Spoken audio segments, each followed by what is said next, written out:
চোরে আর কিছু চুরি করার মতো খুঁজে পাচ্ছে না। তাই আমাদের গাছের পেঁপেগুলা সবগুলা চুরি করে, করে নিয়ে শেষ করে ফেলতেছে। তো আসলে চোর যদি ভিডিও দেখে তাহলে চোরকে উদ্দেশ্য করে বলি, "আমার বাসায় অনেক চিংড়ি মাছ আছে। এত পেঁপে নিয়ে চিংড়ি মাছের যে দাম, খাবে কি করে? তা আমার বাসায় চিংড়ি মাছ আছে, লাগলে নিয়ে যেতে পারে যদি চোরে আমার ভিডিও দেখে।" কারণ চোর কিন্তু দূরের কেউ না। আশেপাশে চোরই কিন্তু ঘরের মানে গাছের ফল-ফলই চুরি করে। তো ৫-৭ টা গাছের এত বড়, বড় পেঁপে। ২.৫ কেজি ৩ কেজি হয়ে গেছে একেকটা পেঁপে। তাই যদি ৫-৭ টা গাছেরটা নিয়ে যাই, তাহলে কেমন লাগে বলেন? মানুষ তো খাওয়ার জন্য ২-১ টা নেই, সে হচ্ছে আলাদা কথা। কিন্তু গাছ ধরে সব নিয়ে গেছে। এইদিকে সামনের দিকে ২ টা গাছে ছিল ৫-৭ টা পেঁপে। সকালে তাই গিয়ে আমার ভাসুর পেড়ে নিয়ে আসছে।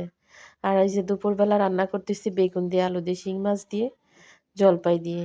সকালে চিংড়ি মাছ দিয়ে, আলু দিয়ে ভুনা করে দিচ্ছি, খায়নি। পাউরুটি, কলা খেয়ে যার যার মতো স্কুলে চলে গেছে। সকালের তরকারি থেকে গেছে, এখন এই একটা তরকারি রান্না করতেছি, খিচুড়ি গরম করতেছি, আর সেই ডিম ভাজি করে দেব। তাই রান্না করলেও খাচ্ছে না, এজন্য অল্প, অল্প করে একটু, একটু করে রান্না করতেছি। দেখি খায় কিনা।